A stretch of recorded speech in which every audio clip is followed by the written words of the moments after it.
Ladies and gentlemen, welcome. My name is Daniel, this is Jeff, and this is the Least Discussed RPG. That's right, it is the TLDR podcast coming at you.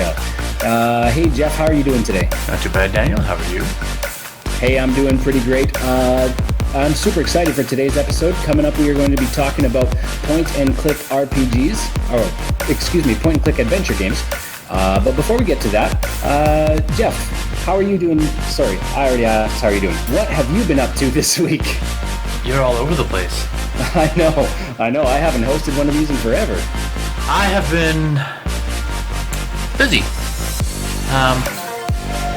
World of Warcraft Classic still dominates my gaming life. I have had time for another game. If you want me to get into that, I will. Sure, yeah, go ahead.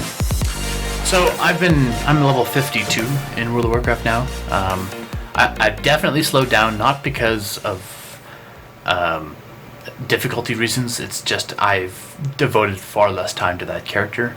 I've been playing with alts and stuff like that too. So it's if I devoted all my time to my character, she would probably be 60 by the end of this week. But I highly doubt that's going to happen. But Daniel, have you ever had this urge to play two games at the same time? Like one game you're like, I really want to play it, and then you look at this other game and you're like, oh my gosh, I really want to play that too. Yes. But I can't think of any off the top of my head at the moment. Okay. So in my case, it's World of Warcraft Classic and Chrono Trigger. Of course, Chrono Trigger is a much older game, but I've had it for the Nintendo DS for years, and I bought it, and Chrono Trigger for the DS is for the original DS, and I have the newest version of the 3DS, and I didn't think it was backwards compatible, so I bought Chrono Trigger because I wanted to own a hard copy of the game. I don't have a Super Nintendo or anything like that, so I was like, yeah, I need to get it. Even if I don't get to play it, I need to own the game. So I bought it, and I was completely content with just having it on my shelf. And then something happened to me on probably Friday night. I was like, I was listening to like old music, like Morrowind music and Zelda music and Chrono Trigger music, and the second the Chrono Trigger music turned on, I was like, I need to play this game. One big thing about me and Chrono Trigger is it's one of my favorite games of all time, if not the favorite. But also, I used to play the game once a year. It was just, I do that with books sometimes. I used to read Lord of the Rings every year, like the whole thing. I'm talking The Hobbit, the trilogy, as well as The Silmarillion and Unfinished Tales, all that stuff. Oh my goodness. Of course, bless you, sir, because that is a slog of content. Oh, it is, especially The Silmarillion. Ooh. So I don't really do that much anymore, and not that I love Lord of the Rings any less. It's just, like you said, it's a slog, and it's both very enjoyable for me and also very tiresome and cumbersome to do. So, some things I stop and some things I start, and Chrono Trigger I used to play every single year, and Chrono Trigger is the kind of game, if you know what you're doing, it only takes like 20 hours to get through, maybe 26 or 25 to 30 hours, but I'm a completionist. Every time I go through the game, it takes me like 40, 50 hours, because and it's not like constant play, it's only a couple hours, here and there, but I just got that urge, and I was like, I haven't played Chrono Trigger for 2 or 3 years, and I need to play that game. So I sat down and I decided the last hour or two of each of my nights before I go to sleep, I just turn on the 3DS, and I realized that the 3DS can play it, so I play it for an hour and a half to 2 hours, and it doesn't matter. I'm not pushing to win the game. I'm not pushing for anything other than enjoying the game itself. So it's a very, very relaxing time for me. Yeah, I think that now that you mention it, now that we kind of had time to think about it, I did have one such or several, probably several years of that, of having to decide which game I wanted to play whenever I'd open up my Blizzard launcher and I'd look at Hearthstone and I'd be all like, oh, I got to get into Hearthstone and grind my way to rank 1 or legend or whatever. I was never that good, but I got up to rank, I think 5-star rank 5 one time. I think I was one win away from rank 4, which is pretty stellar in my opinion, but I digress. At the same time, I also wanted to be playing Heroes of the Storm and getting into that one and also leveling up, even though I wasn't very good at Heroes. But I did want to get better. I was possessed with this manic need to get better at that game.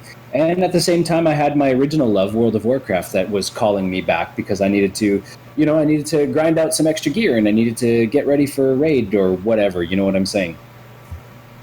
Right. So I've been, for me at least for this week, or the last 7 days, it's been World of Warcraft Classic, and then when Friday rolled around, I'm like, okay, I'm not burnt out. I still really want to play, especially alts. I'm getting really into alts right now. But I also have this separate urge to play Chrono Trigger, and at least with Chrono Trigger, it's like maybe it's a result of playing an online game in such rapid succession. But with Chrono Trigger, it's an offline game. I'm competing against nothing but myself. I can explore as much of the map as I want. It's excessively nostalgic. Classic is also nostalgic, but Chrono Trigger is from even further into my past, so it's just, I don't know, it's very, very relaxing. And I also have Ocarina of Time and Majora's Mask for my 3DS, and I figured if I'm going to bust out the 3DS to play Chrono Trigger, then maybe when I'm done I'll also play through both Zelda games, because I haven't played either of them for years and years and years as well. Yeah, for sure. Well, for myself, I too have been playing an awful lot of WoW Classic. And my experience with WoW Classic, as you mentioned before, nostalgia, mine is it's nostalgia, but I think it's a different flavor of nostalgia than I think most people have experienced. So most of the time, any of my immediate circle of friends, they've created characters in WoW Classic, and their characters are kind of the recreation of their first characters. Right. Right. So it's like they are kind of reliving the exact same experience.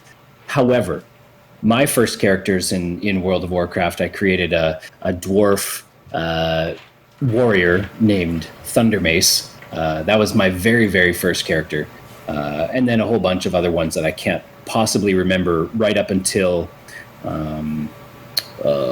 my first character in Burning Crusade was also a warrior. It was a female Draenei warrior, and her name was Aboleo, which is a really strange name, and I don't remember how I settled on it. I think I used to head over to like Latin translation sites and just put in a bunch of cool sounding words and see what popped out the other end. But she was part of the strongest team. That's right. For our listeners, Jeff and I played 2 warriors together for in one sitting probably about 18 and a half hours. Something like that.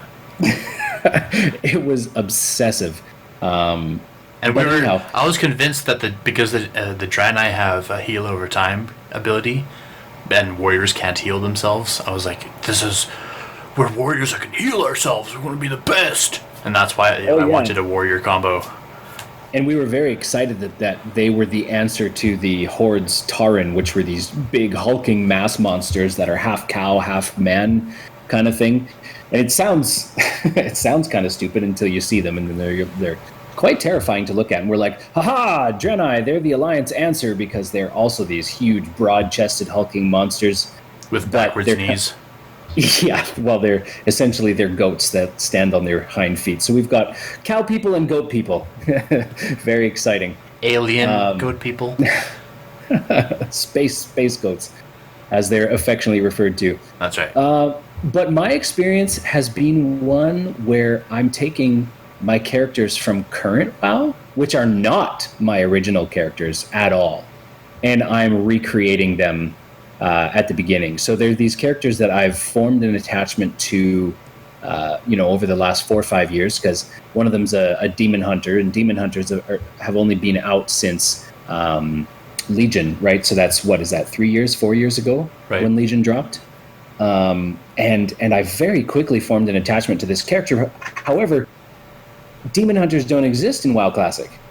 So I had to decide for myself, okay, what class would this character have been before she was a demon hunter? And so I made her into a warrior. The plan is to, I know warrior, right? Warriors over and over.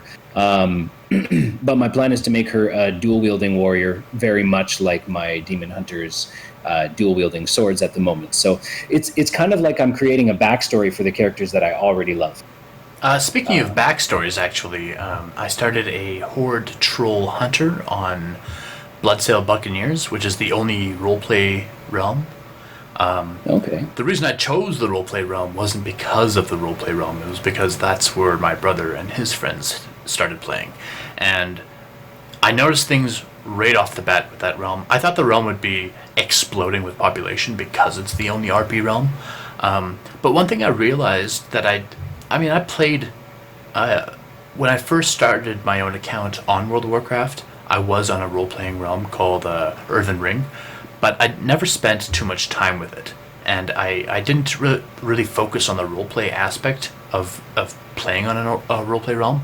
So I just played the game however I wanted to, and that's as far as it got. But it's really hit me hard with my hunter's only like level 8, but it's really hit me hard about how devoted a lot of players are to the roleplay experience.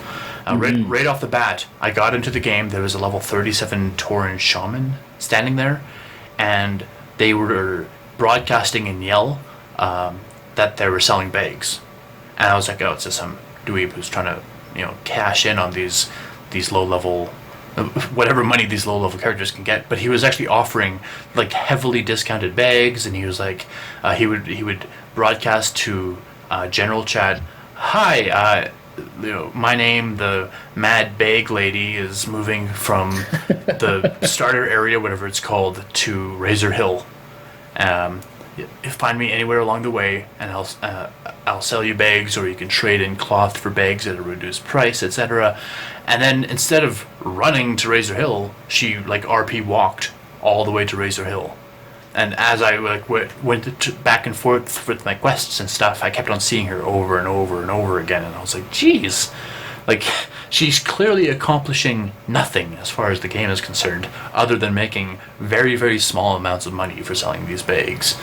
And yet, it also occurred to me at the same time, she probably started a character in this realm purely for the reason of doing stuff like this. This is probably prime entertainment value for her. Just role play, interacting with other people in the game in a very, obviously playful but serious manner. Sure. And I mean, Dungeons and Dragons is what it is because there is that appetite out there, right? Well, absolutely. And I have watched a lot of JP McDaniel is a streamer on Twitch, and he's he basically invented the whole streaming D&D deal. And when you watch him, you don't get that feeling. Sometimes he has a guest on his show that plays a character that's really into it, and puts on a voice and gets all really into the actual character itself. If the character has an intelligent amount, or has 4 intelligence rather than 12 intelligence, then he acts really, really stupid. If someone tries to convince him of something, he doesn't act like himself. He acts like his character because his character is really stupid. He'll act accordingly. So some people are like that, but a lot of people who are into D&D no matter how often you see them play D&D, they seem to stay perpetually embarrassed about role playing. And for me, it hurts the enjoyment for me if I'm watching a group of people play D&D, if any, it could be Star Wars D&D, it could be anything. That perpetual embarrassment that some of these people have sort of hurts it for me. And then you see the people who are really into it, and you're like, damn, I want to see everything this guy does, because he doesn't care. He doesn't get embarrassed. Stuff like that. It's just so when you're playing the game in WoW, and you see these die-hard role players, you're like, damn, and it actually makes you feel for the game even more. Even though I'm personally, as far as World of Warcraft is concerned, I don't really care that much for role playing. Yeah, well, me neither. However, one of the some of the most fun I've ever had in my entire life was in drama class in high school when you learned to improv, right? To act out someone else's scene and to behave as a character that you wouldn't normally behave as in that same scene. And that was a lot of fun for me. And I could see that. I could see the appeal, right? I can see how some people want to play on an RP realm and just RP the hell out of that. My experience in retail WoW on RP realms is one where people pretty much just treat it like a normal realm, right? They don't really do anything role playing. It's not rich in backstory or anything. You'll get some odd character that stays in character, but most of the time, it's not. And so I'd be interested to see what WoW Classic is like if because there's only one, if it kind of appeals to those characters that are all in on the role play. Yeah, it creates more of a focus point. Sure. Especially also, not just this bag person who was selling bags and crafting them, but there were also people who were communicating with each other in general chat, but they would use the accent of their characters. Like the trolls have that sort of pseudo Jamaican accent thing, and they throw that in. And again, based on their class, if it was a warrior, they were like really stupid. Like they wanted shinies. They wouldn't call it treasure or money. They would call it shinies. But something like a mage would have like higher quality vocabulary, etc. And it was just like, I mean, to get to level 8 takes what, an hour, 2 hours, something like that. And the whole time I was just constantly experiencing this RP world around me, and I mean, I was not at all involved. I was just doing my own thing to try to catch up to my brother, who's like level 30-ish right now. So I was like, well, I'll just do whatever I need to do to level up and enjoy the show. Did it? Was it helpful for the immersion though? Like, did you feel like you were more immersed in the zone storyline? Absolutely, and I think I did want to. I don't want to disrespect the realm, so I am putting on a very light form of RP, and my form of RP is I'm kind of bloodthirsty, so I make sure to kill absolutely everything I see. So even if it's like a level 1 critter, if it's like a gray mob or a green mob, I'm gonna stop and kill it. That's sort of, and if there's anybody close enough to me, I'll emote something that's sort of savage sounding, and really, it kind of takes me a little longer to get through a zone, but at the same time, I'm making a lot of money because I'm getting a lot of vendor trash. Yeah. Do you think you're having more fun, or are you just focused on that end goal of getting up to where your brother's at? I'm definitely having more fun because I'm not. I did say I'm sort of racing to catch up to him, but I'm not racing. I'm just taking my time. Yeah. And I find some of the most fun. Sorry, go ahead. No, I was just gonna say I find if you take your time, it just makes it more enjoyable. You don't feel stressed. Absolutely. Some of the most fun that I've ever had in the game is not when I'm trying to min-max my, hyper-plan my routes and stuff like that, and min-max my characters, strength and power and all that stuff. It's when I'm choosing talents for enjoyment's sake and for, I'm actually stopping to read quest texts and stuff like that. And then I actually get the entire story arc. And there's several in each zone, right? But you never see them if all you're doing is lining them up and knocking them down, right? That's kind of boring. And then the next zone is exactly the same. You're just lining them up and knocking them down. So I would say though that I am very much the min-max kind of person, and I do derive true enjoyment from that as well. It's just taking a break from it from time to time is also very nice. Sure, absolutely. But I think at this point, I was going to talk about another game that I downloaded only about an hour and a half ago. What dedication? I downloaded. Well, I did it in anticipation for this here podcast, so I wanted to have a fresh experience on which to talk about, and I'll get into it a little bit more later, probably. But I downloaded the original King's Quest. King's Quest 1. And I got into it and watched kind of the intro cinematic cutscene thing, and wandered around a forest for a little while, picked up a couple of neat little doodads, and generally had about an hour and a half's worth of fun. There was a couple of frustrating points, and I had to relearn that that games today are very coddling, and they autosave and stuff like that, which didn't happen. And there I was about 20 minutes in, and I wanted to click off the screen to go to the next screen, and you fell in the my river. Character just randomly fell in the river. Yes. That's right. And just drowned for no reason, so I had to start over because I had no save file. So yeah, it was fun, it was interesting. But yeah, we can get into that a little bit more later. So at this point, I think we will move right into news. I know, Jeff, you have a news story, but I think I'll cover mine first, and then I'll throw it back over to you. How does that sound? Sounds good.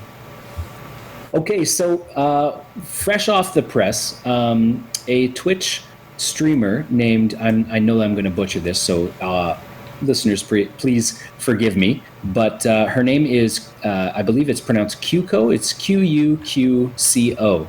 I don't know why they make these things so difficult to pronounce, but she's, near as I can tell, English speaking. So I don't know if she's from America or across the sea. She looks like she's kind of maybe partially Asian, but that might be just how she did her makeup. So I don't really know how to characterize her. Maybe I just won't. All right. However, she just got served a 3-day ban from Twitch for violating the rules of sexual content.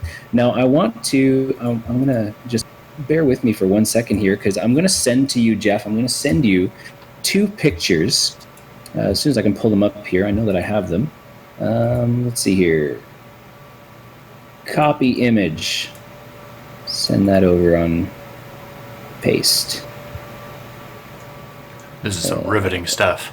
Oh yes, I know. So this is a picture of the Street Fighter Chun-Li. Exactly. Now I'm also going to send you the picture of this this young lady cosplaying Chun-Li. Okay. Copy image and paste. Upload. Here we go. Now, in the original Chun-Li, you can see that that she is, she's wearing a blue kind of jumpsuit with a big, wide white sash across her waist, and she's got these overly developed legs, like she's going to kick your head right off. Right. And her arms are very Caucasian. Her arms face is very Caucasian. Her legs, however, are not the same shade. They're not the same hue of skin color pink, if you will. When you look at the streamer, it seems quite clear to me that she's not wearing any pants at all. Her skin tone looks to be exactly the same. Are you seeing the same thing I'm seeing? Yeah. That's okay, so Chun-Li's probably wearing some what's that called? Some tights? Something like that. Yeah, right. So before I really get too much further into that, I wanted to kind of highlight what Twitch's rules for sexual content are.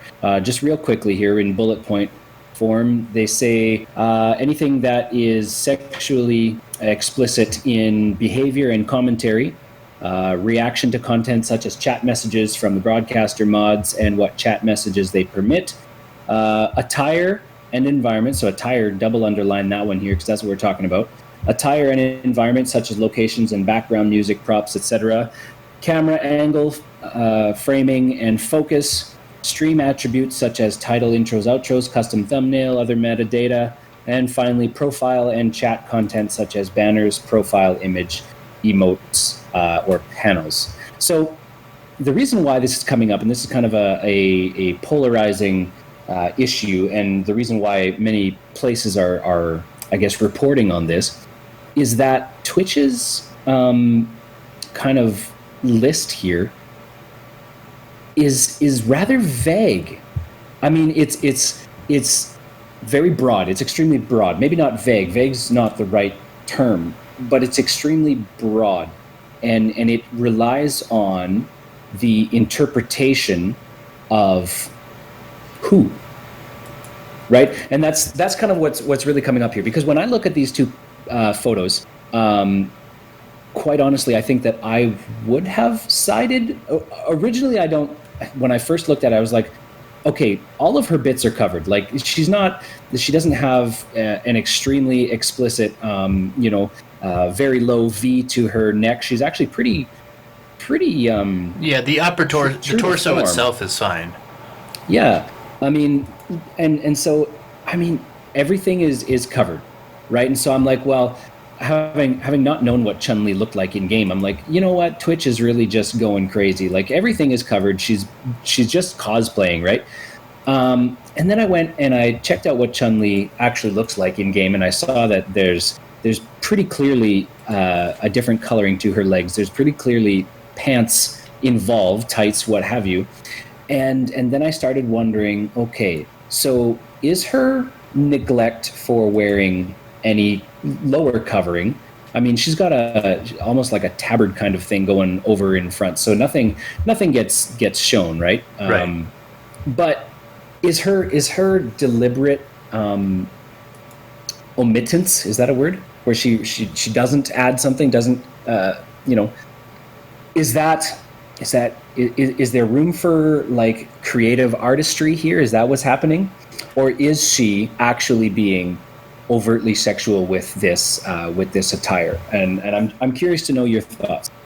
I would say I'm not huge on Street Fighter, but I knew enough that she's wearing something, and I would say if you know enough about cosplaying in general, or cosplaying characters, I guess, in general, to own a Chun-Li costume, you should know that she wears tights. You know what I mean? I do, and that's fair enough. And I instantly wanted to give her the benefit of the doubt, and I'm like,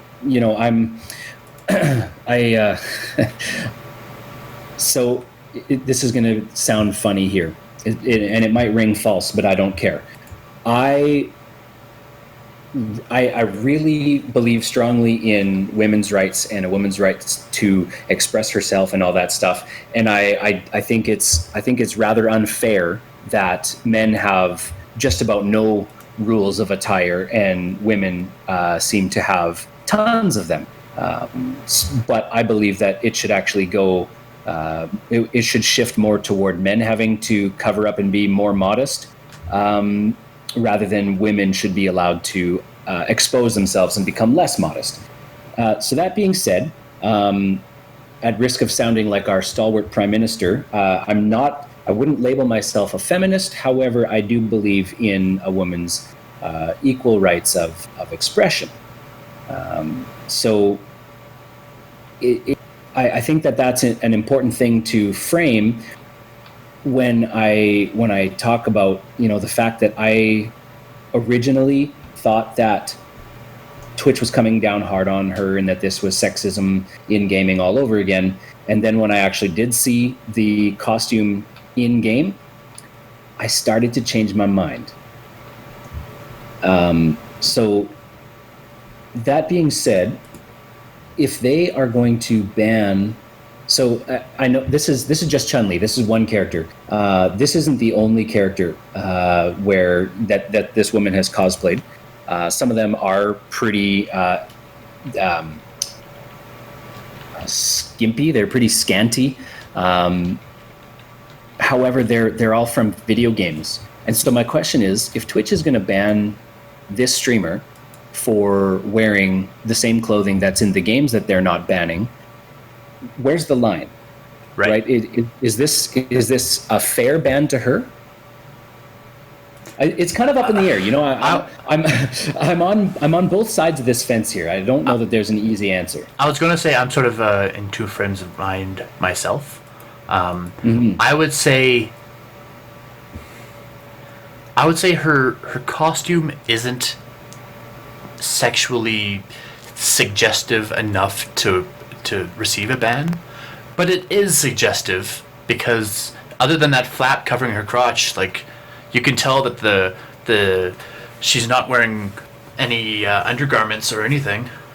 So it's kind of it is very suggestive, but she's also not showing anything. And there's like you said, there's loads of male streamers who literally will stream in their boxers, and there's no foo about that.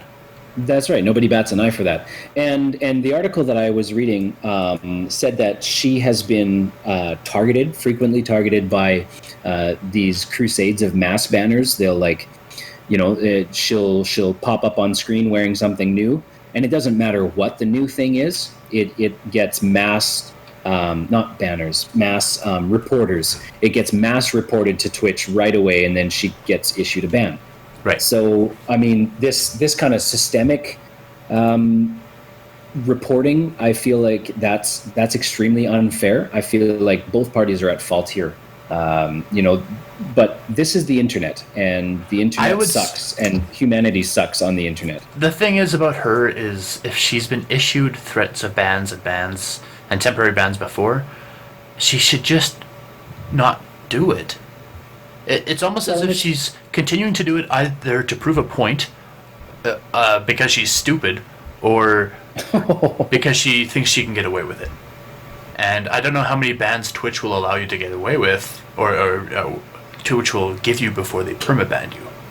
Yeah. There might also be a popularity element here too, right? She probably gets quite a bit of popularity every time she gets banned and becomes a martyr, right?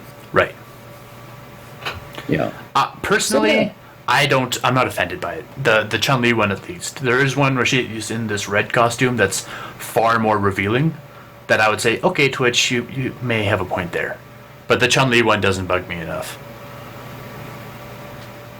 Did you see the red one? It's like a red. It shows a lot of cleavage.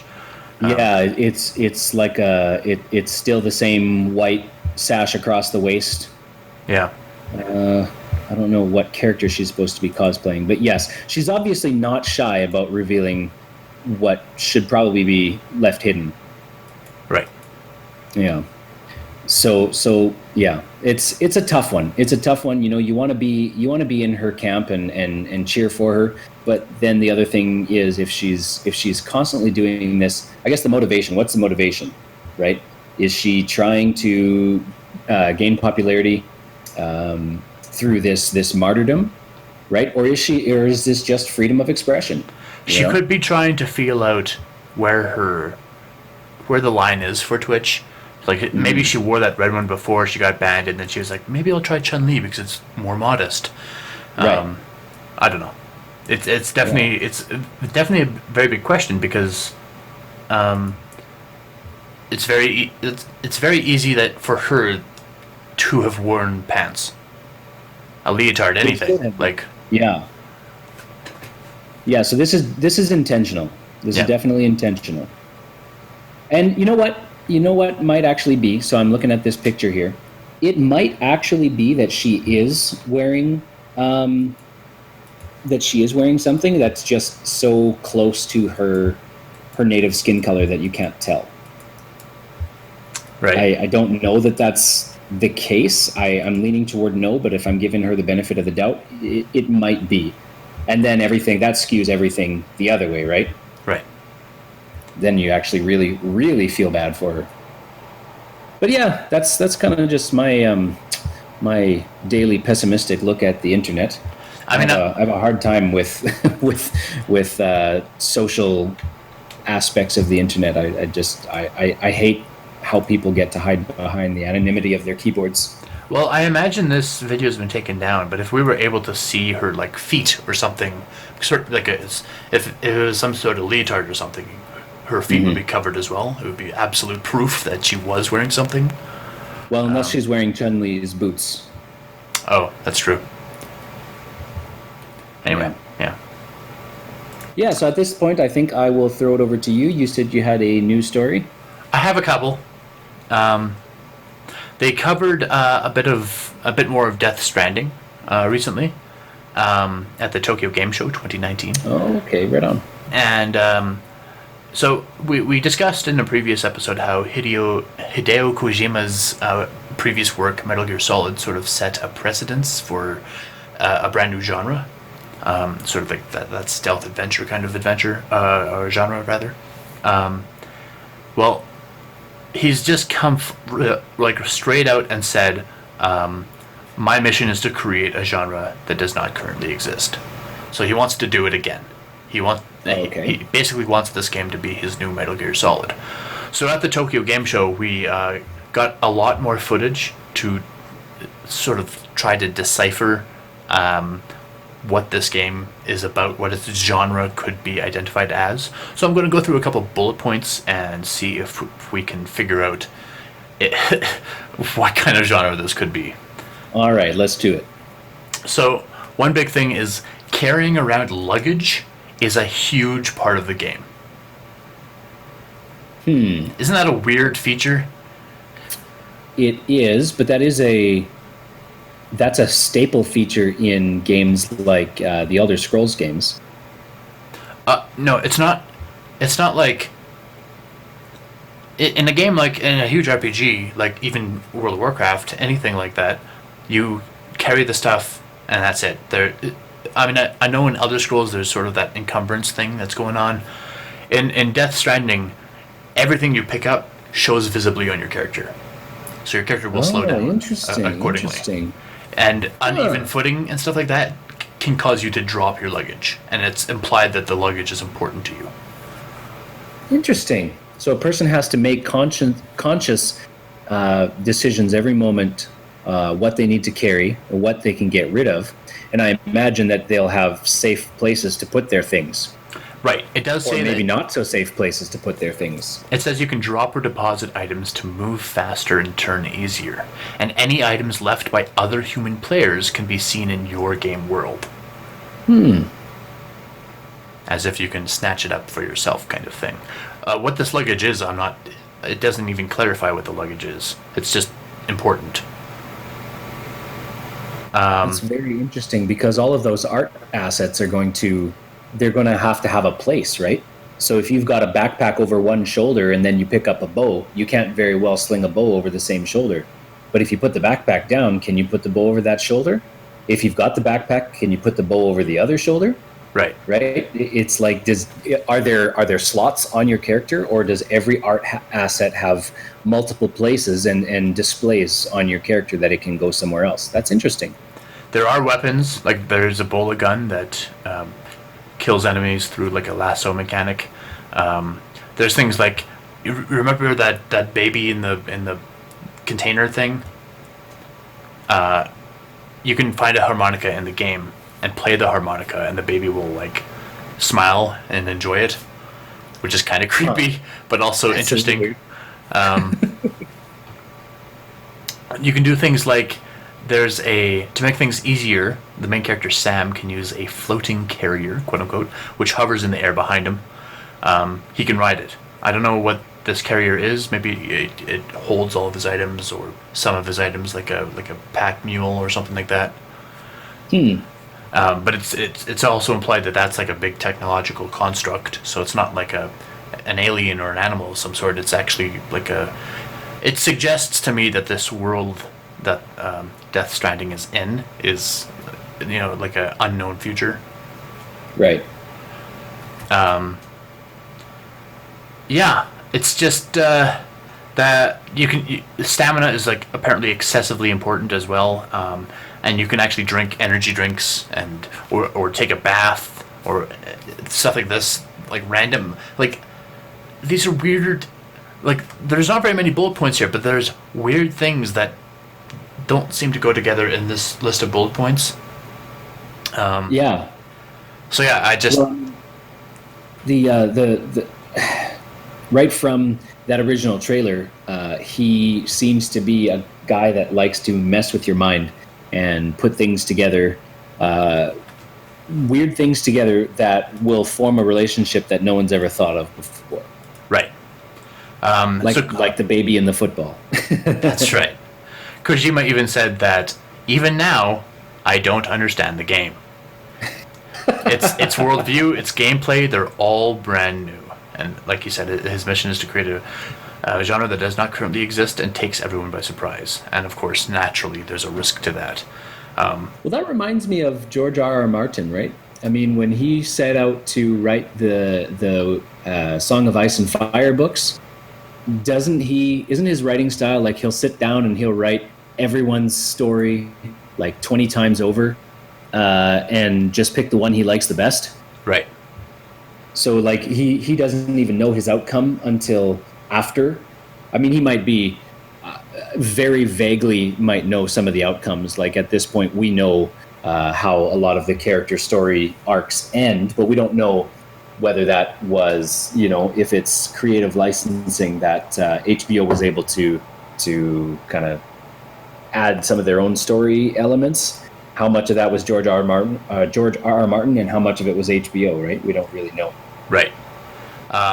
So some of the things that are like UI displays in the game, he looks at his wristwatch, which acts as a map basically, and on the map it says different statistics for him, such as his like carry capacity, and it says there's a meter for his balance, for his resistance against rugged terrain, his quote-unquote sync level, whatever that is, CYNC, sync, his battery capacity, movement speed. Like, these are all well, I mean, movement speed is obvious, it makes sense, but battery capacity obviously makes sense, depending on which technology he's using. But sync level, rugged terrain resistance, balance, these are weird statistics that have never been really brought up before in like an adventure game of any kind. Yeah, we're used to seeing things like spirit, stamina, and agility. Yeah. even the obscure ones like attack power, but balance. Yeah, exactly. That's interesting. You're kind of selling me on this game a little bit by little bit. I honestly wasn't very interested when you showed me the trailer originally, but if for nothing else, I'm the kind of guy that appreciates new experiences, and this sounds like it would be one of those. So moving on, I just want to blast through this one real quick. Pokemon Go. I played that game for maybe a month, right after it came out, and at the time it didn't make sense for me to have the game because I was very inactive at the time. So I was living in Red Deer or maybe I wasn't in Red Deer yet. But anyway, I was living in a town that is sort of medium in size that I never had anywhere to go. So I got Pokemon Go, I walked around the block, I caught a couple Pokemon, and I was like, alright. And on the map it said, hey, if you go over here, there's a gym that you can check out. And I was like, well, that's like 2 kilometers away, and I don't want to do that. So I just didn't. But obviously Pokemon Go was a huge, rousing success when it first came out. And today they just released Generation 5 Pokemon. Not that necessarily means anything to you, Daniel, but... Not a lick, sorry. Basically, Generation 1 are the original 150 Pokemon, and then Generation 2, I don't know how many are in each set other than the first set, because the first set was my generation of Pokemon that I enjoyed. So Generation 2 is basically, like, as far as the games are concerned, Generation 1 is like Pokemon Red and Blue. Everyone knows about those. And Pokemon Yellow, which is like a Pikachu edition that's sort of an homage to the cartoon that came out at the same time. But then there's also Pokemon Silver and Gold, and those are Generation 2. And then it goes on to like Ruby and Sapphire, which is Generation 3, etc., etc. It just keeps going. I don't know how many generations there are at this point, but there's got to be like 1,000 Pokemon. And I'm sure Generation 5 aren't like the latest generation, but still, it's when I saw this article, I was like, oh yeah, Pokemon Go, I totally forgot about that, and it made me wonder, like, how big is Pokemon Go still? Like, are there still people who are like just obsessed with playing? Because the way the game is you can get Pokemon eggs, which of course hatch into Pokemon, and they hatch based on how many steps you take, which is true to the games as well. Like all the Game Boy games, all the little handheld games, if you got an egg for a Pokemon, it would hatch after a certain amount of steps in the game. And so in Pokemon Go, it still rings true. You just take a certain amount of steps and pop, the egg comes out. But in this case, it's not counted steps, it's counted distance. So some eggs take like 2 kilometers, others take 10 kilometers, etc. Wow. So that's one game that I never did pick up, mostly because I don't like Pokemon. However, that is a very interesting premise, and honestly, I never really dug into it at all. And so you're giving me some neat, like I'm surprised all over again, and it does sound like a very, very neat game to play. Now, is there a reason why they would apply it? I wish that they would apply it to other technology, other IPs. Is what I'm getting at. Yeah. I'm going to move on right away, but is there any reason why you don't like Pokemon? Because me and you grew up in the era of Yu-Gi-Oh! And Pokemon, which were both like grade 5, 6, grade 4, 5, 6, around there, were just massive. Like, I would walk out into the playground and every single kid, older, younger than me, it didn't matter, were all clustered around each other trading Pokemon cards. So the reasons are many, but at the top of the list is probably, and it's going to sound probably hypocritical of me after our talk about role playing, but it feels to me quite childish, quite amateurish, quite just almost like foolishness, the height of foolishness. And I watch my boys play it. I've got 4 boys, and 3 of them are over 5. They're between 9 and 5, and they have Pokemon cards of their own, and they absolutely love it. And honestly, I've had Pokemon crammed down my throat now for the last 2 years, with the movies they watch and the books that they read and the cards that they play, and it's not doing anything for my fondness level for the game. Games or intelligence properties, whatever you want to refer to them as. I never got into it at the beginning because, honestly, I didn't care for turn-based strategy games. That was probably the biggest thing. I didn't care for them. I wasn't good at them. Everybody and their dog could beat me, so that left a sour taste in my mouth. So do your kids have the video games? They have a video game for the Wii, yeah. Oh, for the Wii. Okay. Yeah. Which one is it? Arena? Oh. Okay, I can't speak to that. But if they ever had one of the handheld games, I would 100% recommend you take one of the save file spots and just experiment with it. Even if you don't, even if initially you think, Pokemon, it is a very complex game, let's say. The other thing is the anime annoys the hell out of me. Well, not anime in general, but the Pokemon anime is and continues to be awful in my opinion. I cannot stomach it. As soon as my kids start watching it, I have to leave the room. The Pokemon anime is and has always been directed at kids, so I understand that side of it. I definitely enjoyed the original anime when I was a kid, but growing up, to play into nostalgia, I've tried to go back and rewatch some of the episodes, and it's horrible. So, yeah. Moving on, let's see here. Oh, yes. So, they have remade The Legend of Zelda Link's Awakening for the Switch. This Friday, I think it's coming out. Okay. And so the Link's Awakening was a game that existed on the Game Boy. And it was, by many, many, many, many people, considered the best Zelda game of all time, even above Ocarina of Time. I've only played it once, and it was when I was a kid. I can't even remember the game. All I remember is I think at the end, Link wakes up from a dream and realizes the whole experience was a dream. Which kind of hurts my appreciation for it, because that's kind of a cop-out. Yeah, I agree. But apparently the story itself is phenomenal, and it's it's praised by so many people.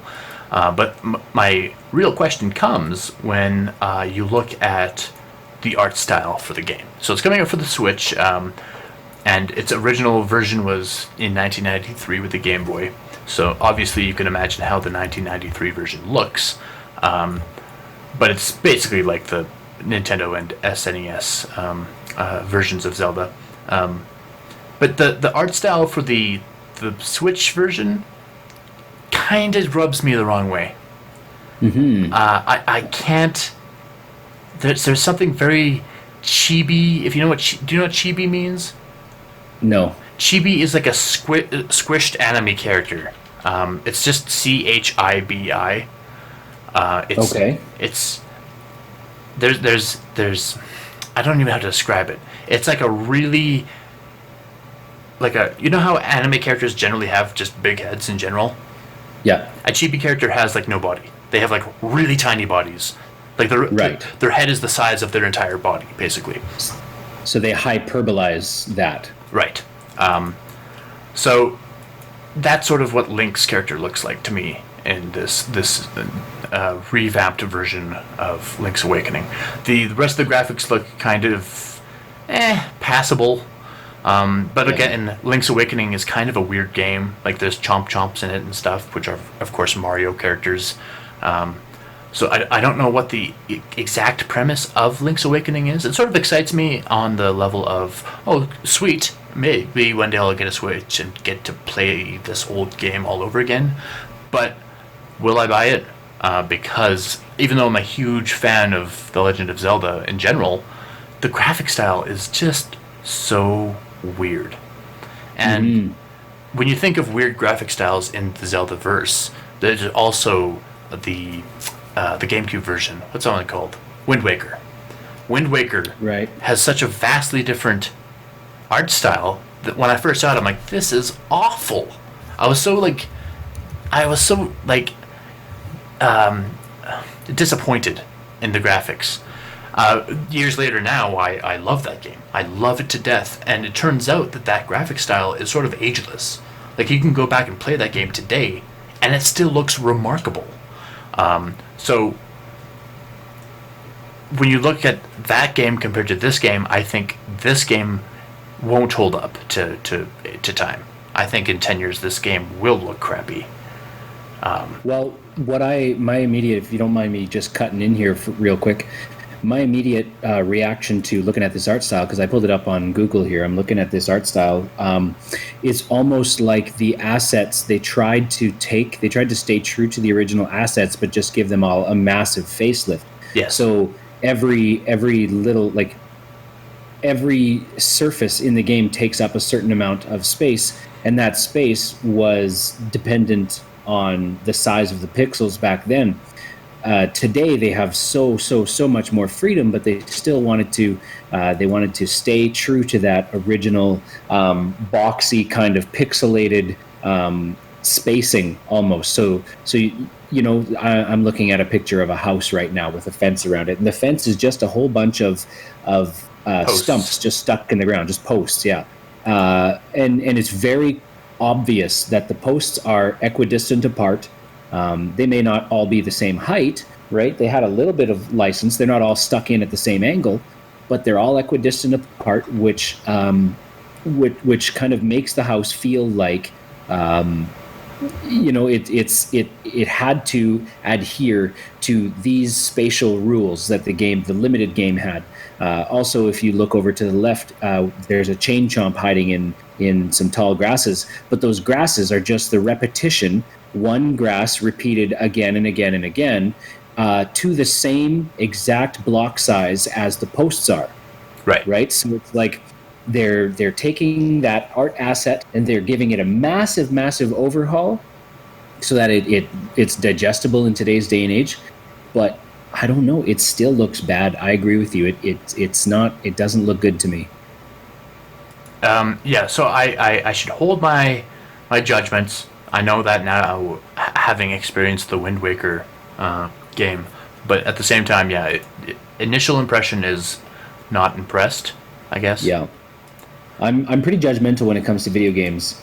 Video game graphics for sure. I've found a few. I'm not kidding, man. You're very judgmental with graphics. Well, yeah. Be that as it may, I think I'm judgmental with a lot of things. What's that stupid game that looked great and then bombed very recently in the last couple of years? Anthem. I was so Oh, unbelievably excited for Anthem because the graphics were just amazing. yeah, Right, and I never did get to play it, but I probably never will because everybody's reaction was so negative to the game. yeah. That was I think the biggest train wreck ever. I know they showcased something, and then I think that they just didn't deliver on what they showed us. Yeah, Because what I was seeing was like it was like Halo remade with a MMO kind of cast to it. So it's like Halo the MMO just made better, and it incorporated flying too, and I was super excited for that. I was like, yeah, this is like not only 3D but there's flight involved as well. So I was super excited to get in there and give that a shot, and then it just fell flat on its face. my favorite headline for that was Iron Man in Mordor, and I was like, oh my gosh, what is that? But yeah, Yeah. it just didn't work out. Okay, let's move on. Next is Borderlands 3. No. So that game came out this week. I think I want to say Friday. I can't remember precisely the day. It could have been Tuesday. Tuesday is a pretty popular release date. Yeah. But basically, what ended up happening was with Borderlands 2 and 1, they were just released on Steam. And of course, Steam is a hugely popular platform, and thus the games did really, really well. Well, Borderlands 3 was exclusive to the Epic Games Store. So the backlash on that was deafening. Like, just everyone hated the idea that it was on only the Epic Games Store. So the combination of already established anti-Epic communities with the particularities of the Borderlands fanbase led to a major outcry with everything that we were expecting from these controversies. Claims of, anti-consumer behavior, conspiracy theories, like bombing reviews, threats of boycotts. And now that the game is out, we actually can look at numbers. And basically what's happened is the launch day peak for Borderlands 3 was about twice as high as the all-time peak concurrent players for Borderlands 2. So either they just did really well with their previous game and got that much bigger of an audience, or they've been advertising correctly, or it doesn't really matter what store the game is on, what any game is on. People who want to buy the game will still, download that store and buy the game, right? Yeah, especially if it doesn't require a subscription. Right. Well, the Epic Games Store is just like Steam. It's just like Origins. Yeah. It's just this application you download and then buy games off of. So Because really, that's not a very big barrier to entry, it's not right? There's always going to be an outcry for everything you do on the internet. You do A, and then people scream that they wanted B, and then you do B, and then people scream that they wanted A. I mean, there's always going to be some extremely vocal minority, and that goes back to the anonymity behind the keyboard that I alluded to earlier. Exactly. But the first major Epic Game Store controversy surrounded Metro Exodus, and that game also managed to outsell its Steam-based predecessor by a factor of like 2.5. So in all of these cases, that number is functionally higher from a developer and publisher point of view because they're taking home a higher percentage of each sale, obviously. Now, I wonder if that's because they're garnering more popularity, or if that's because as the player base gets older, it has more disposable income that it can drop. You know what I'm saying? I would say it's a combination. Probably a combination of both. Yeah. I'm a very huge fan of Borderlands. I think I own every single Borderlands game except for 3. And the only reason I don't own 3 is because my whole world has been warped by Classic. So I haven't been focusing on any other games. But I think at this point, because of Classic's existence, my focus on Borderlands 3 will be delayed by probably 3 or 4 months at least.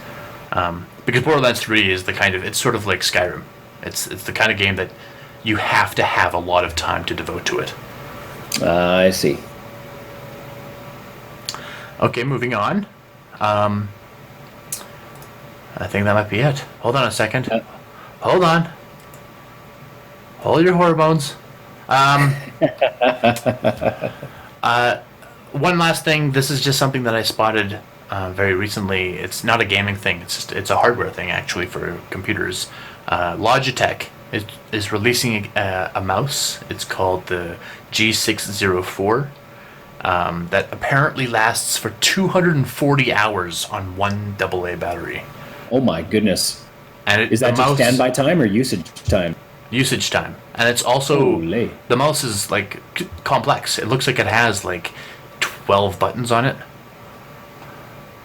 So, so it's very obviously a gaming mouse. Yeah, and it's wireless. And as far as mice go, I've never had any problems with wireless mice.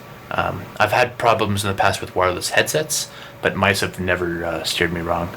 Yeah. The only time I've ever had a problem with them is when they run out of battery while I'm in the middle of tanking a boss. Well, exactly. Then you have to go full keyboard and just hope for the best. Oh, no. Yeah, using my trackpad. Run away. Anyway, yeah, I think that's it. I think we can move right on into our main article of the day, or topic. That covers news. All right. So we're covering point-and-click adventure games. And as always, I think it's important to define point-and-click adventures over other point-and-click games. So among all types of games, a point-and-click is quite a common category, right? It's pretty broad, but it has been declining a little bit over time. The popularity of mobile gaming has renewed the genre a little bit. Because of opportunities to use your finger to point and click on your playing field. Point and click refers to a type of adventure game in which the user, the player, interacts mainly with the mouse or any input device like a finger on your mobile game. This type of game requires minimum knowledge, often can lead the player through the controls very quickly at the beginning. And it's really simple even for casual players to play. And you don't need a 100-button mouse to survive. To make it as simple as possible... Sorry, I was just going to say, just essential elements of the genre include storytelling, exploration, and puzzle solving. Mm-hmm. Yeah. Common, but are those essential? I would say so, for a point-and-click. Okay, I'll give you that point. But rather simple in their interaction. Generally, you've got a left click, double click, drag and drop. You've got maybe right click. But I mean, they're fairly simple overall. You can often change your pointer to interact differently with the board, with the field. But generally, it's done almost exclusively with the mouse, hence the point and click. And that's it. The game is built around interactions with items in the world.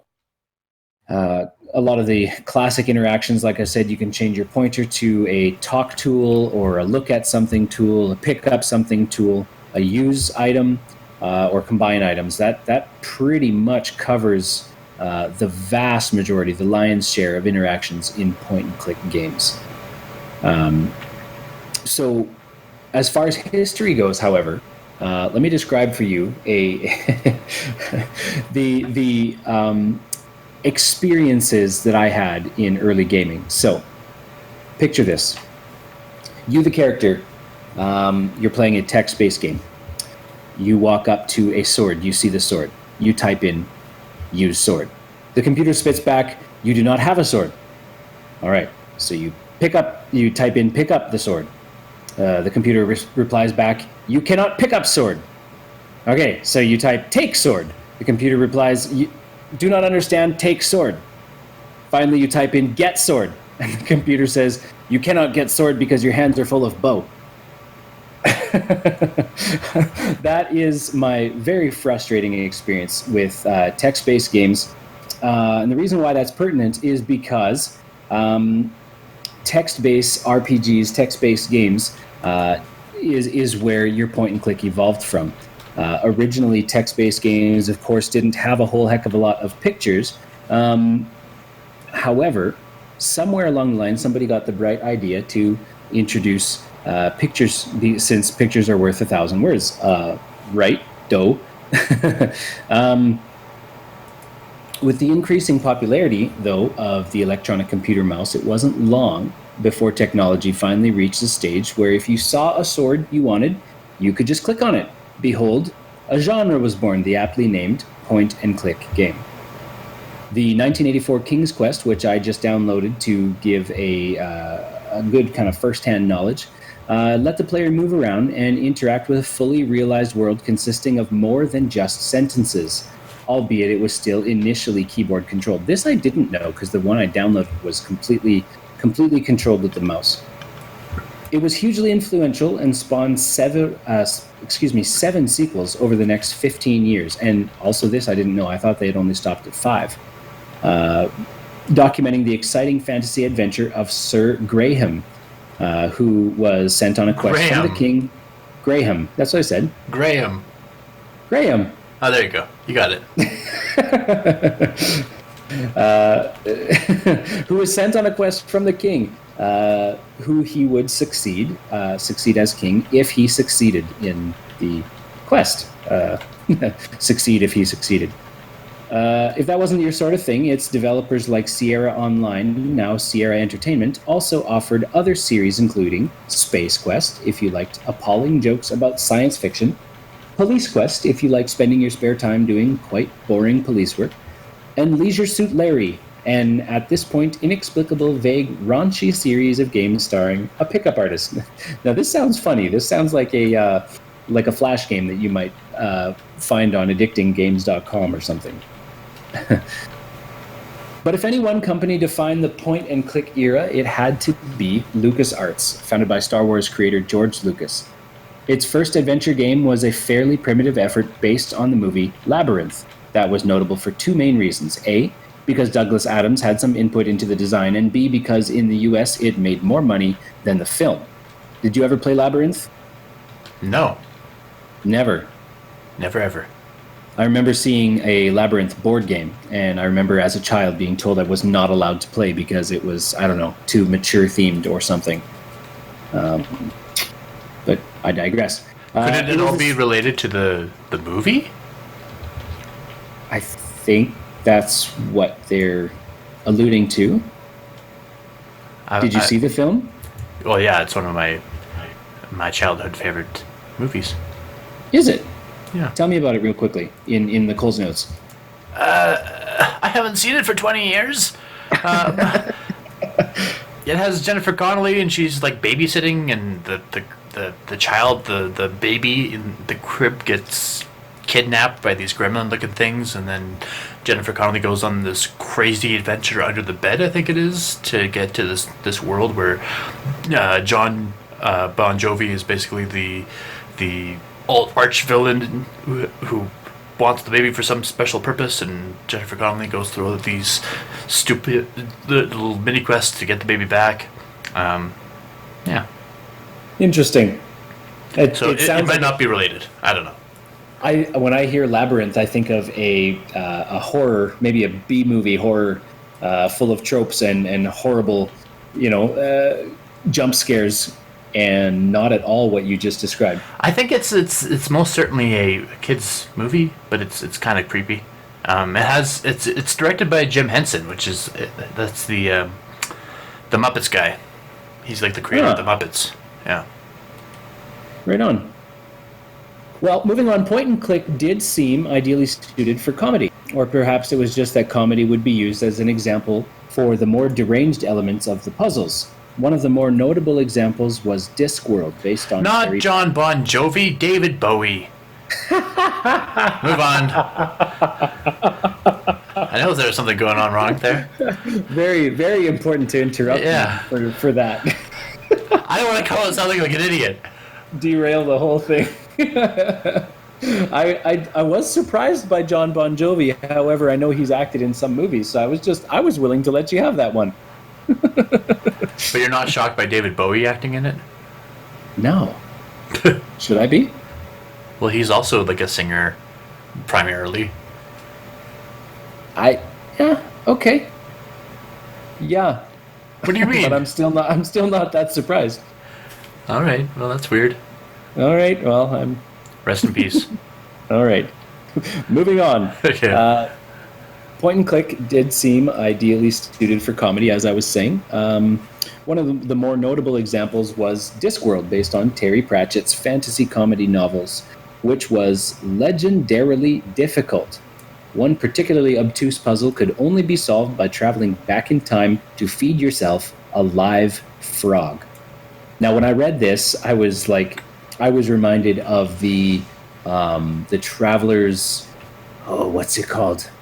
The Riddler's Mindworm in Warcraft, where you have to jump through an extremely obscure series of hoops to obtain this thing, and I cannot believe that there's people out there. Sorry, it was a mount. It was a really unique, very cool looking, floating, almost like a Is that the snake one? yeah, it's like an Or the eel, eel, that yeah. floats through the air, and it's Yeah. very aggressive looking. Looks very neat. Probably one of the most iconic, not iconic, but unique models in the game. Yeah, I have that one. I do as well, and I'm sure you remember the quest, the series of quests you had to go on to obtain that thing. It was very, pardon my French, ass backwards. and it utilized the entire world, which Warcraft is not usually very good at. It usually kind of it keeps you in each microcosm of each expansion, so you pretty well spend 95 to 98% of your time in the new expansion. You hardly use the old world at all, and that particular quest line was full of these, like this example with feeding yourself a live frog back in time. It was just chock full of those kinds of experiences, and I just shake my head at how did people manage to figure these things out. Moving on, though, comedy is not a mandatory element for your point and click, of course. The 1993's Myst had players explore an eerily abandoned set of worlds, each containing variously opaque logic puzzles that had to be solved to unravel the plot. Now, I remember playing Myst as a kid. I remember my parents got it for me, and I was super excited to get into the game. And I do remember that I was constantly afraid that somebody somewhere was going to pop out, that I was eventually going to find the people and they were going to pop out, they were going to attack me, something was going to happen. And I felt like the game was almost a suspense game, I was in constant suspense. I was probably only about 12 or 13 years old at the time, but I was in constant suspense because I was so worried that something was going to jump out and get me all the time. It turns out, Yeah, once you realize that island's completely abandoned, you're like, what? yeah.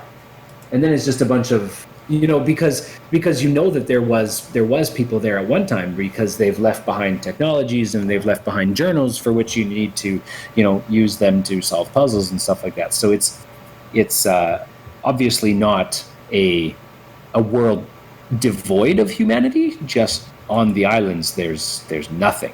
Right. And I don't think I ever did finish that game because it scared me too much. Despite being somewhat impenetrable, Myst was the best-selling PC game of all time until The Sims came along and dislodged it. Revolution's Broken Sword, a Paraset conspiracy thriller involving the Knights Templar, managed to prefigure the Da Vinci Code. Interesting. It also contains a puzzle so infuriating that it received its own Wikipedia page. It turns out that vast and ancient secret societies can be less of a problem than a single angry goat. Now, that's a reference I do not understand. Maybe, do you know what they're alluding to there? Can you say it again, sorry? It turns out that the vast and ancient secret societies of the Paraset Knights Templar can be less of a problem than a single angry goat. No, I don't get it. I don't either. Moving on.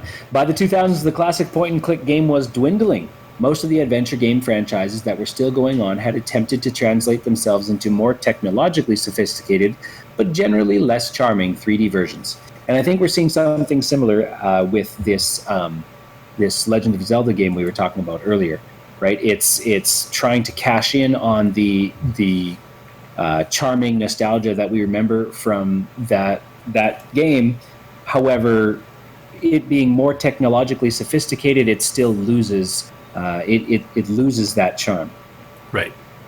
But point and clicks have never entirely disappeared. Until their unfortunate and abrupt demise on September 21st of last year, Telltale Games were regularly putting out games that put a 21st century spin on the genre, though updates to old franchises like Monkey Island and digital versions of TV hits like The Walking Dead and Game of Thrones.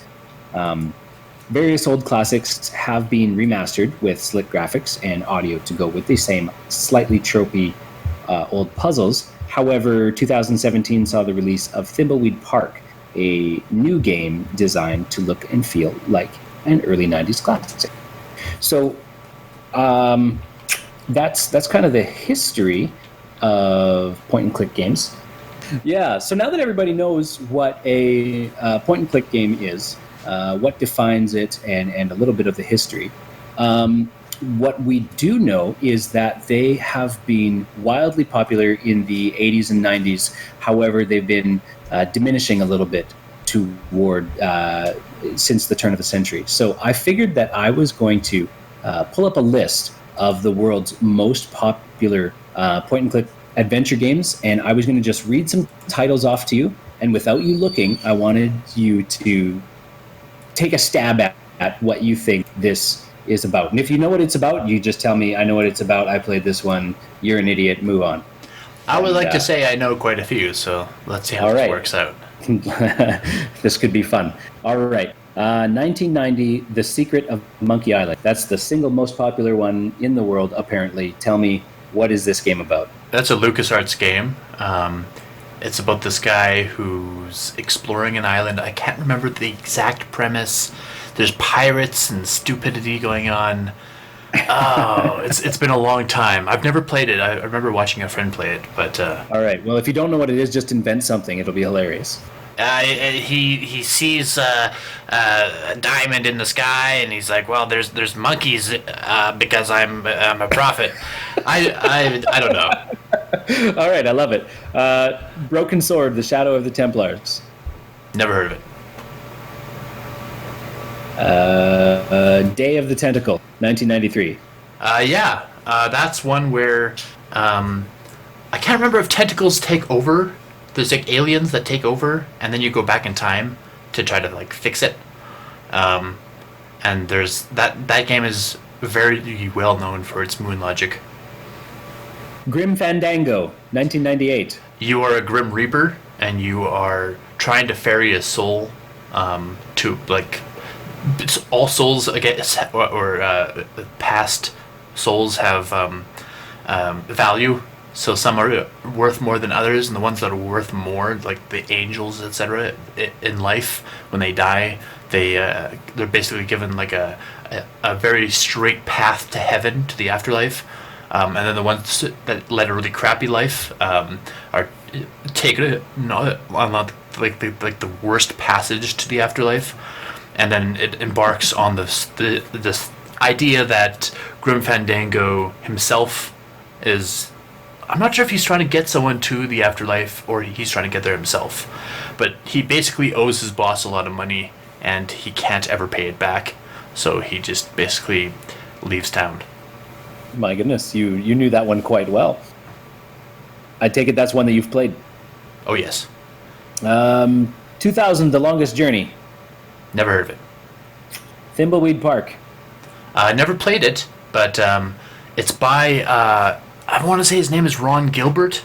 He's really, really, really, really famous for doing a lot of different point-and-click adventures.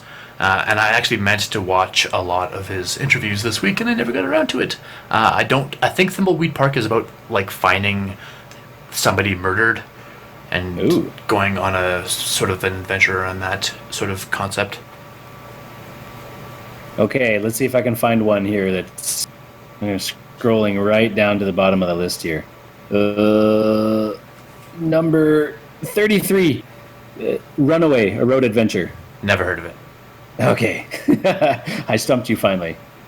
I was stumped by a lot of them, actually. Okay. I was very surprised at your mastery of a lot of those ones that I just mentioned. Well, You want a couple more, or are you done? There's Oh a my lot. goodness, there's lots. There's a lot more on my list, actually. So Of I games did you've played. what? Of point and clicks you've played? Played, watched other people played. Yeah, I'm quite a fan of this genre. So I have a bit more of a. You seem to have a more deep history, I would say, with them, and I have a bit more of a recent history. I wanted to cover a few of my own things, though, before we get into the game lists. And that's, of course, puzzles. Of course, point-and-click adventures are very heavily reliant on puzzles. And a lot of the games these days that are, like, trying to pay homage to their ancestry as far as point-and-click adventures go, have a bit more logical of puzzles.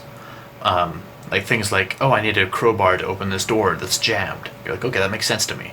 But there are some point-and-click adventures that are just, it's called moon logic because it's stuff that makes sense to the designer of the game, but translates poorly when it's like not drawn out for the player. It's like getting some gum to fix a squeaky wheel, for example. Right. The designer thinks of it and he's like, oh, it makes sense to me because of this, that, and the other thing. Puts it in the game, and then the player's like, how does this even compute? It doesn't make any sense. Yeah. We're trying to find a map for someone. There's a really, really famous scene from Sam and Max Hit the Road, which is a point-and-click adventure. I think that's also a LucasArts game.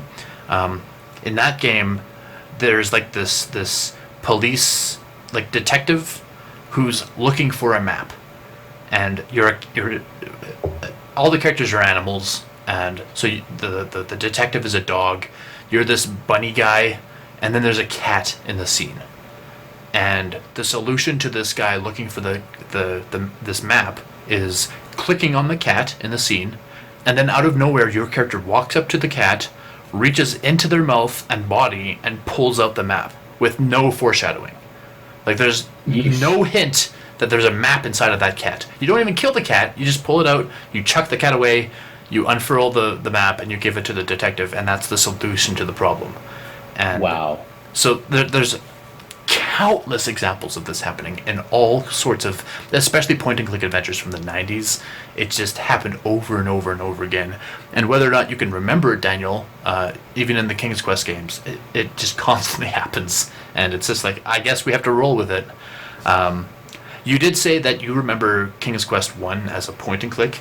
It comes in two different versions. There's one version that's just typing and one version that's point-and-click, by the way. Well, I said that I downloaded it as a point and click. I don't know that I ever actually played King's Quest 1 originally. I think I played King's Quest 5 was the one that we owned at home. But I wanted to see if I could play through the entire series, but I don't know that I have the stamina for that. It should only take, if you know what you're doing, I think it takes like 3 minutes to beat. So, oh gosh. Yeah. King's Quest, I would say 5 and 6 are probably the best ones. So, like Daniel was saying earlier, there's really, really simple commands in all of these games. And I think you mentioned a few of them, but I want to mention like the full standard list, which is pick up, look at, talk to. There's open, close, give. And then there's push, pull, and use. And those are like 3 categories of 3 different commands, basically. Okay. And some games widen this choice amount. Some of them narrow it a little bit with the advent of, obviously better controls in more modern games. That kind of thing sort of goes away. But like you said, it's definitely an anchor to a lot of these games. I would say the years 1983 to 95 were what's called the golden age of point-and-click adventures. After 95, like Daniel said, it sort of dwindles down a bit, but I wouldn't say it dies. Some genres have suffered their death. And I would say that, if anything, it kind of sounds stupid, but point and click adventures might be undead. Like, they're not necessarily awesome right now, but they're definitely not dead. They're in this weird neutral area of just existing. There's the odd game that comes out that you're like, oh yeah, point and click adventure, and then it sort of dies down again. Well, and even things like I know they don't really suit in a lot of people's estimation, but I really think that things like a visual novel can be construed as a point and click adventure, especially when it's a choose your own adventure kind of thing. It's essentially checks all the same without the same levels of maybe I don't know. You still get environment interaction with a visual novel. So yeah, I stand by what I said. I would say they're both subgenres of adventure. They in some cases, sure, they overlap, but I would say they're also separate on their own as well. But my point in bringing that up is that there's always going to be an appetite for those sorts of things. So I'll agree with you. They're pretty insulated from being lost altogether. Right. So as far as the King Quest games go, I think there's 10 games right now that exist, and that's over the course of 35 years.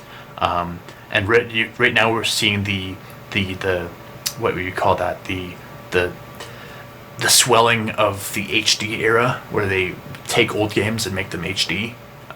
Like we mentioned with Link's Awakening, King's Quest also got this treatment. I think King's Quest 4 got remade rather recently. I would say within the last couple of years, into like very, very modern graphics. It's just as goofy and stupid as the previous version. I can't remember which one it's based on, but it's basically they released it in like episodes, and I'm not sure if the episodes are each game, because of course each game was small enough to fit. But anyway, so that's King's Quest in a nutshell. You sort of mentioned Myst. I never played Myst as a kid. I did play it as a teenager / adult. Like I said, in my late teens, I played a bit of Myst because so many people I knew had played it, and I was like, I had never even heard of it. So I sat down and played it, and I was like, this is really stupid, and I didn't play it. But I do watch Day 9, Sean Plott, on Twitch all the time, and he played that game, and I tell you, it's 10 times more entertaining and informative to watch somebody else play that game for me than to play it myself. It's a completely different experience. And I think Myst deserves, like, Myst is like, I can't remember if you told me this, but yeah, Myst was like one of the best-selling games of all time, right? You said that, right? I did, yeah. It was the single best-selling game until Sims came and knocked it off that podium. That's right. Yeah, so it was super, super popular, just not my cup of tea. I just didn't get it.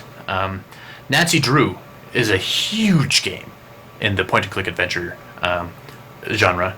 Of course, it was originally a book series from like the 1930s, and they just kept writing. And I think every single author that's ever written for it have all taken the same pseudonym.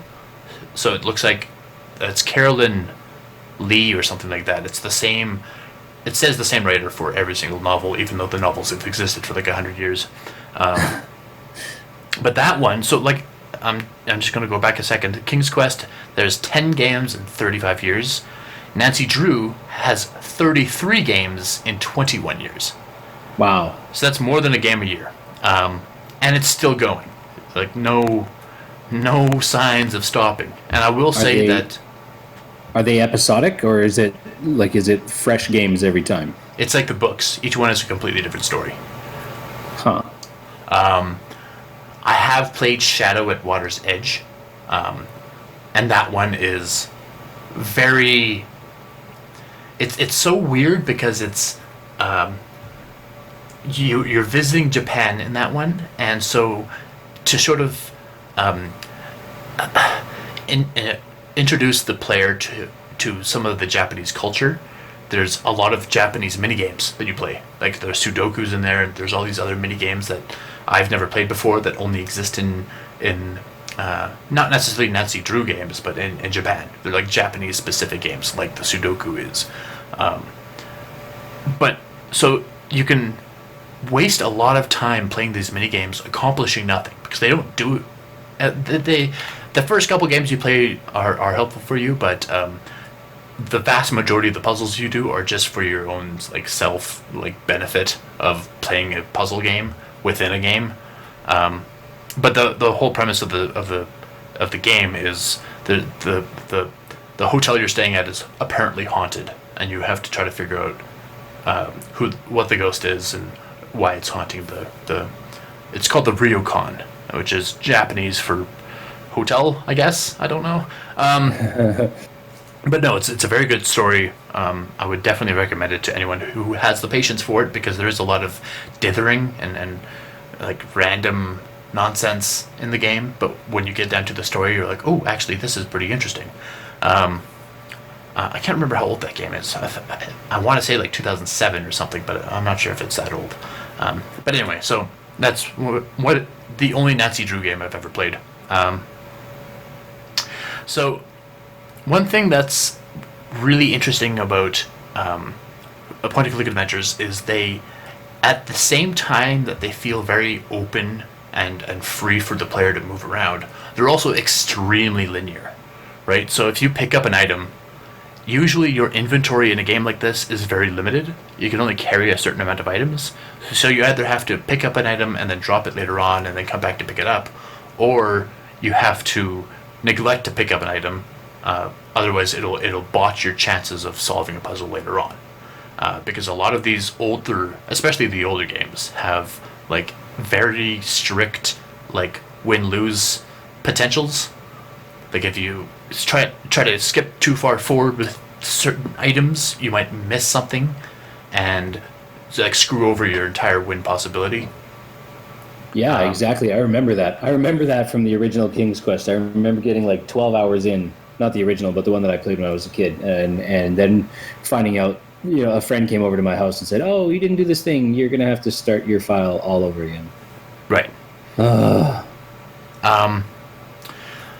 So, the games I've played or watched people play in recent memory, I'm going to list off here, and I'm going to actually just mention them in a semi-detailed, maybe summary something, summary each game. And the first game is these are games that most of them I think Day 9 has actually played. But I will also dip into some childhood games that I played. King's Quest 6 is a game I played in my childhood, and I have watched Day 9's version as well. And this game is, of course, all the King's Quest games are very similar. They're very stupid, goofy. They don't take themselves seriously. And like Daniel said, there's certain things, like obviously he said he walked into a river and died instantly.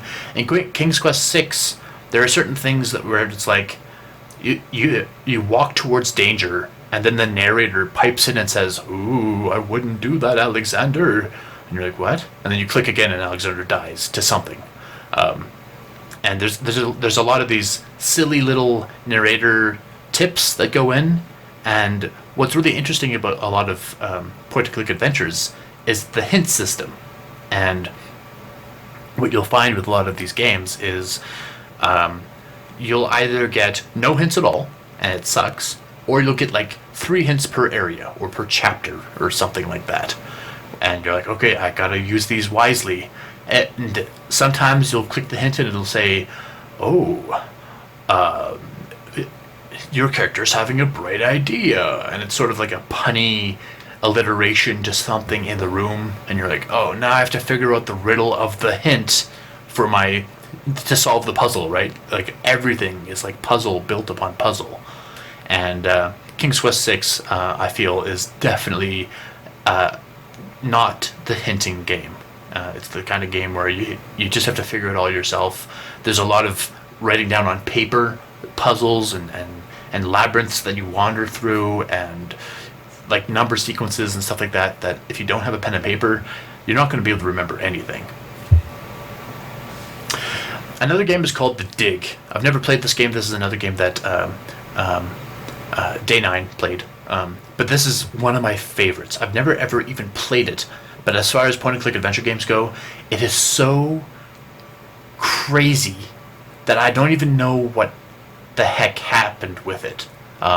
So Steven Spielberg essentially approached some producers and said, "Hey, I want to make this movie," and they said, "No, that would cost way too much." And he was like, "Huh." And he knew George Lucas, obviously, who had his own gaming company, and he said, "Hey, George, can I make this into a game?" And George was like, "Yeah, sure. You're Spielberg, man. Do whatever you want."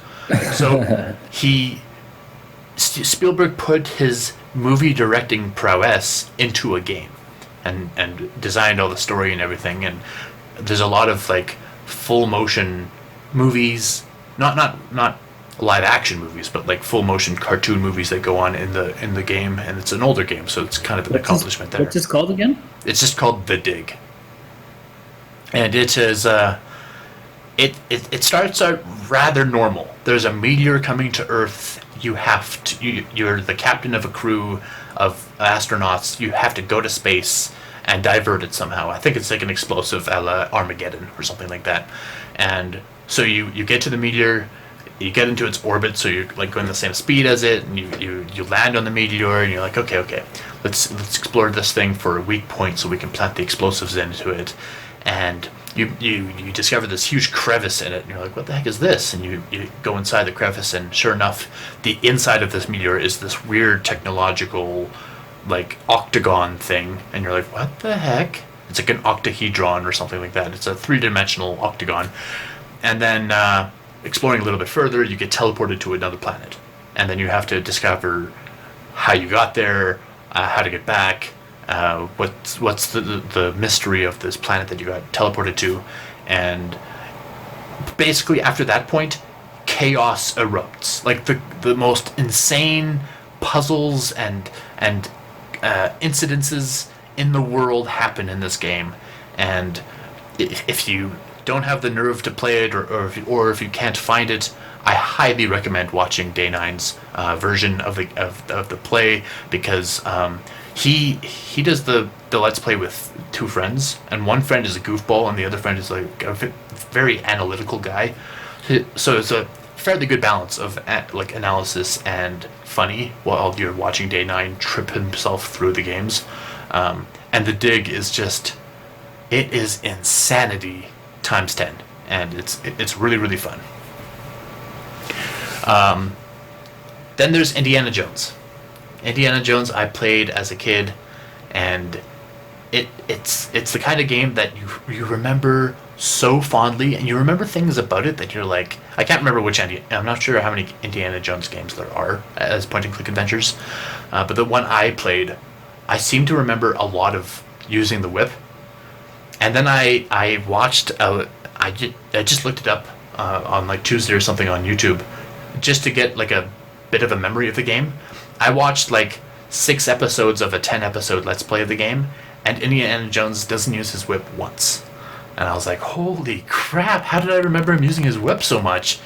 And so there's a bit of memory confusion there when I was watching that Let's Play, but it was definitely super nostalgic. Basically, it's the same as the movies where the Nazis are the bad guys and they're trying to dip into something supernatural or religiously significant or something like that, and it's just a lot of silly fun puzzles that don't necessarily make a lot of sense, but you somehow figure it out. That's one thing about these puzzles that really stumped me, is I remember playing these games with like mediocre success when I was like a 7-year-old, and when I look at some of the puzzles now as an adult, I'm like, how can anyone solve this? And I don't know where that disconnect came from. Yeah, I agree. Like I remember, I don't remember what game it was. It was the Island of Dr. Brain. Does that sound right? Where it was like a kid's science game. I think it might have been one of those cereal box games. But it's the same. Like you would have these massive, not massive, but difficult puzzles that I would just look at and shake my head and be like, okay, well, I quit this game. Yeah. So another game is Broken Age. Broken Age is a weird game because it was kickstarted, and when it was kickstarted, it it made bank basically. It did really well in its Kickstarter campaign, and what ended up happening was the developers decided to break the game up into two parts. They said we'll release the first part now, and then the second part when it's done. So they released the first part, and the first part was phenomenal. Like, it was almost single-handedly reviving the point-and-click adventure genre. It was revolutionary. It was both nostalgic and innovative at the same time, and it introduced so many new metas to the genre, and it basically covered the lives of two characters. One is a girl who lives in a very non-technological world, who's like her village believes in this monster that comes, and they have to sacrifice virgin maidens to it, and she gets chosen as one of the virgin maidens, and then she's like, okay, I need to find my way out of this, etc. And then so her story is all about preparing for this monster that comes every year or whatever it is, and then defeating it somehow. And then the other side of the coin is this boy lives in this spaceship, and like everything is so technologically advanced that he doesn't have to do anything. Like, robots do everything for him. They feed him, they clothe him, they bathe him, everything. And so his adventure is like, even though everything is done for him, there's no adventure to his day. Like, every single day happens identically. Everything happens the same way every single day. And so he's like, I'm so sick of this. I need to break from this mold. And so he discovers there's some other organisms on a spaceship that he didn't know about, or like living, like intelligent beings. And he's like, what the heck is going on here? So he explores that. And at the end of the first part, spoiler alert, I suppose, at the end of the first chapter, it's discovered that the monster that's going after the girl is actually the spaceship that the boy is in. So chaos erupts, and the spaceship goes down, and the boy falls out of the mouth of the beast, and then the girl falls into the mouth of the beast because she tries to attack the kid, and blah blah blah blah. And then that's the end. And then the next chapter they had designed to come out at a certain date, like a year later, but it kept getting delayed and delayed and delayed and delayed, and eventually they were like, we have to push it out for our fans. So they pushed out this incomplete product that was garbage. And it just, you look at the first part versus the second part, and it's night and day difference. Like, they just botched it horribly. So they went from this really, really strong start, nothing could stop it, to this really, really bad finish, and it left a sour taste in everyone's mouth. And it's super disappointing because that first part is remarkable. Like, you'd think that the second part would sour your opinion of the first part, but it doesn't. The first part is so stupidly awesome that nothing can actually poison your thoughts of it, unless you wanted to look at it as a whole game, and in which case it definitely wouldn't hold up. That second part is such a train wreck. I don't know what they were thinking. So the last game I wanted to cover for my part of the segment is Dark Seed. Dark Seed we had with our Windows 95 computer, which was the first computer my family owned. I'm not super old to own one of those DOS-only systems, but we had the Windows 95 with Dark Seed. And Dark Seed is, I've mentioned this before, its art is by H.R. Geiger, and H.R. Geiger does like really, really crazy alien, psychosexual, technological art, and it's just the imagery is insane, and the game itself is really, really, really difficult because it's extremely linear. So there's when you first start playing the game, there's 1,000 different things you can do, but everything is on a very tight timer. So unless you do the correct things within that timer, you're going to auto-fail the game. So you can explore town if you want to, you can do whatever you want to, but if you ignore that main storyline, then at the end of the day you die, and it just repeats over and over again until you can get that perfect setup of going through the mirror into the other world, etc., and discovering this weird alien race. And it's definitely, it's the kind of game that I can look at the artwork fondly and be like, oh my gosh, it's nostalgic, it's creepy, it's awesome. But if I ever tried to go back and play the game, I would hate my life probably, because it's such an unforgiving game. That's one for your channel. Well, yeah. Come on, see. Master of Masochism. That channel idea is kind of, I almost regret mentioning it on the TLDR podcast, because I'm not sure how that's going to pan out at this point. I just haven't had time to put those videos into motion and stuff like that. So, yeah. Well, that about does it for us, ladies and gentlemen. I hope you enjoyed our discussion on point-and-click adventure games. I myself have a couple of titles that I am interested in checking out, thanks to you, Jeff. So thank you for rounding out my experience, my knowledge a little. So, Jeff, did you want to hit them up with the socials? No. Well, fine, then I'll do that. If you have a question for us, you can reach us at Podcast TLDR. Remember, that's podcast without the T on Twitter. Or you can email us the TLDR podcast, TLDR podcast @gmail.com. And finally, our YouTube channel can be found at youtube.com/TLDR podcast. So, Jefferson, I think that does it for us. What's going on for you this week? I'm probably going to be playing World of Warcraft some more. There's no end in sight with that one. Same with Chrono Trigger. I'm going to just keep enjoying that for ever and ever and ever. I don't really have any plans for anything else to play other than those two. So, any of those videos going up on the channel? No, not yet. It's just life, it's just getting in the way. But no, I hear you for sure. For those of you out there, we are doing, the topic for next week is Bethesda. We're going to be looking at the history of Bethesda, as well as a lot of its games, and sort of where it's been in modern times, how its future looks, that kind of thing. That sounds like a lot of fun. Well, ladies and gentlemen, I guess that wraps it up for us. Thank you so much for listening to us. And remember, if you like what we're doing, please share this content with your friends, with your family, and help us get more listeners. And we will be here next week, right here, with another episode of the TLDR podcast. And we look forward to having you here. Thanks, everybody. We'll talk to you later. Like and subscribe. See you later.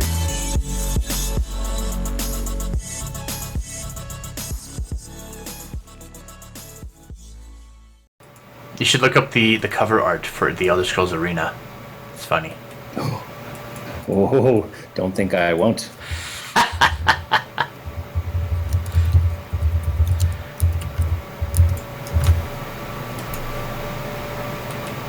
Oh my gosh.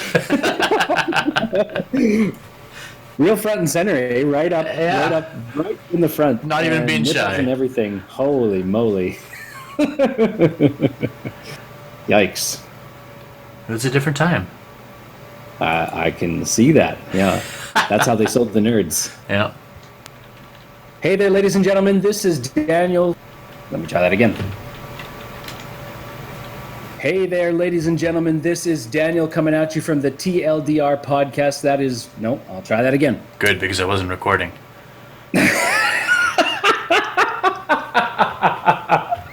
would have been terrible. No, I was kidding anyway. Now? I was recording. Oh.